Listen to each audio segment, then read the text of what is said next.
talk of a July 4th fight. America's 250th birthday next summer. Where at? At the White House. Okay. It's a pretty big venue. Is that going to happen, Dana? What can you tell us? Definitely going to happen.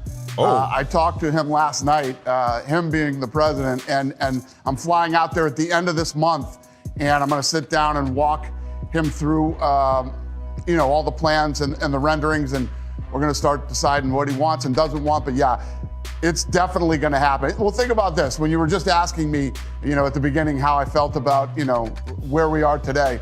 July 4th, 250th birthday of the United States of America, live on CBS from the White House. Well, so, listen. Wow.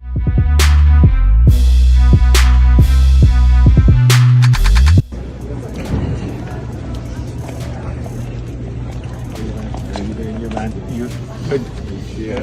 You too, and you too. Good weekend. See you at fight. It's gonna be a good one. Let's do it.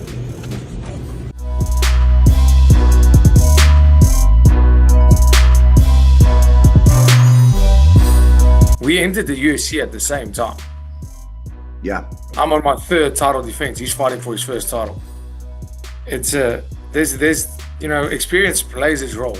Being there 5 rounds. Don't tell me Khamzat is not going and saying, yeah, I kill everybody, I smash everybody. Great. In your head, you haven't been able to fight the pace you want to once the third round comes. Now you have to fight that 5th round. Now doing it in training is completely different. Now you're in a fight, what do I do if this goes for 5 rounds? So are you going to start now to conserve energy in the first and second, then you're not fighting your fight.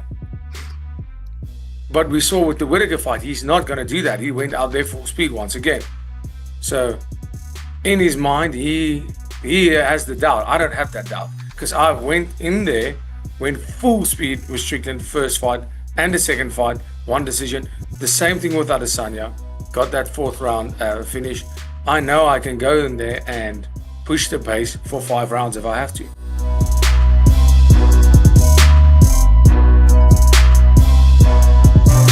It has spent 0 seconds in my mind.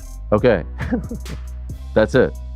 That's it. I'm not interested, mate. Not interested. And the world shouldn't be interested either, because what's the point? It's false hope.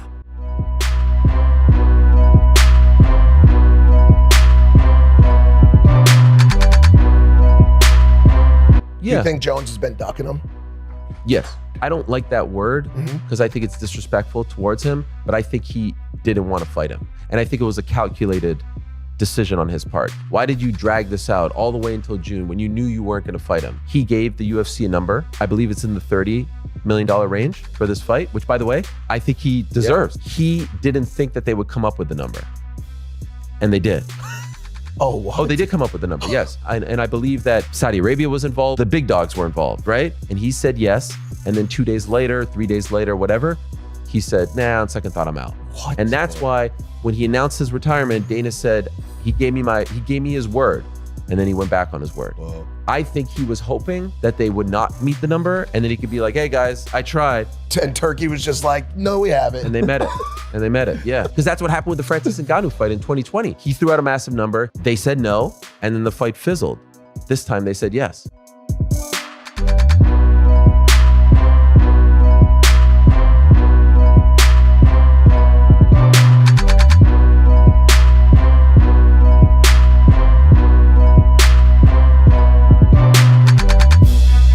Раз, два, три, четыре, пять. Раз, два, три.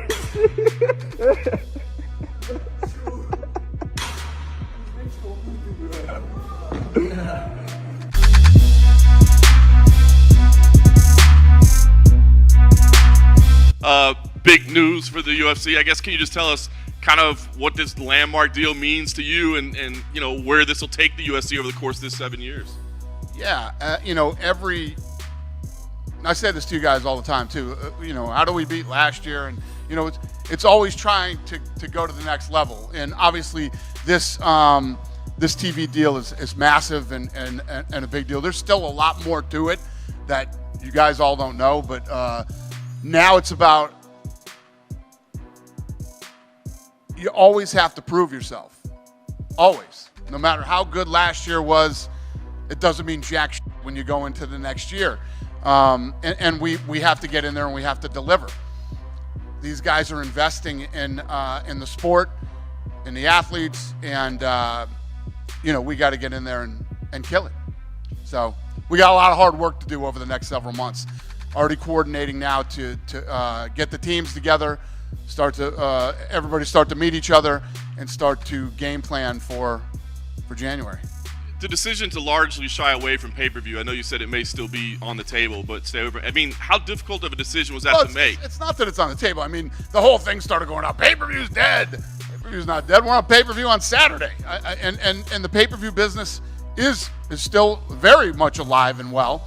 But we were talking about potential pay-per-view with other streaming partners that we were talking to in the deal, but just not in this one. And who knows what could happen? The beautiful thing about this business is every year something happens that I don't see coming. A fight that you never thought would happen, or who knows? I mean, now we're doing boxing and we're doing MMA. Who knows what could happen? And anything could be a pay-per-view. Something could be a pay-per-view still.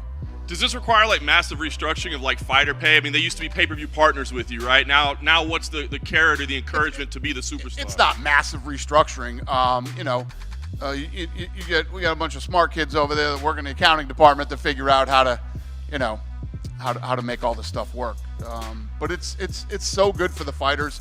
And what I loved about being with one company that made such a big investment in us is they're all in with us. So the fighters are going to get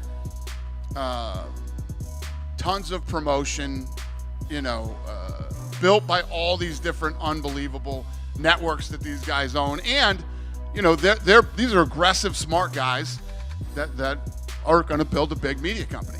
Yeah.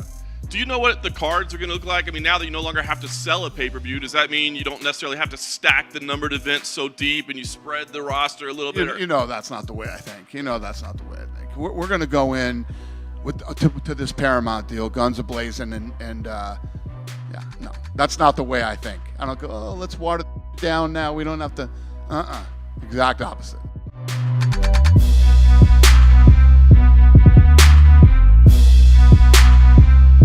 Rising costs of pay-per-view a factor in your decision to maybe move away from that model?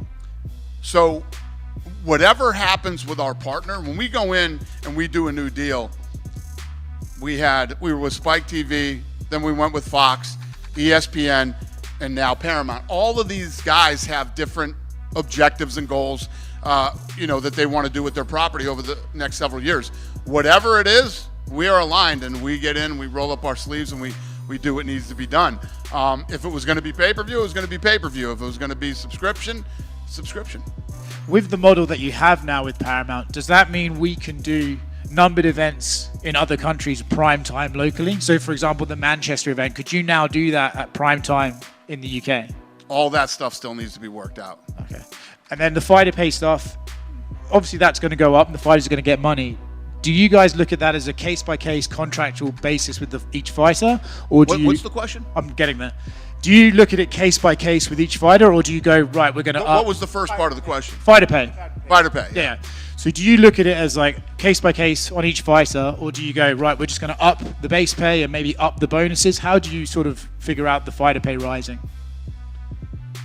Yeah. Listen, I'm not going to have any comments on that yet because we still got to get together and figure this stuff out. It's August. We have till January to figure all that stuff. But, the low-hanging fruit that's easy to answer, bonuses are obviously going up. So, that'll be big. And just forget about the tide rising with all the other fighters. I mean, just the number that the bonuses bring to a fighter is, that's millions of dollars.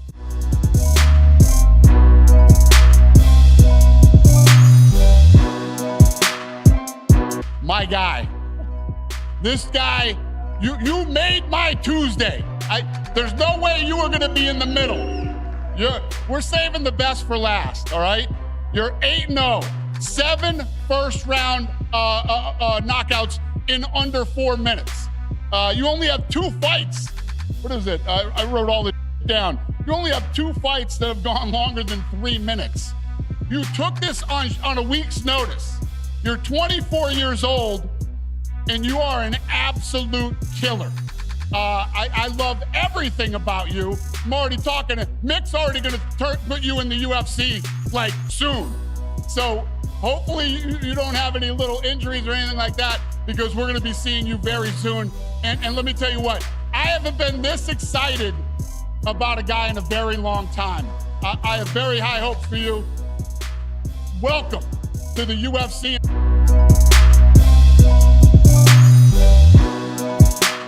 Just crazy talent, good fighter, so it's good future for, I think the guy gonna do a good show there and win the fight. I work with him, I spar with him, he's crazy good, this guy, you will see.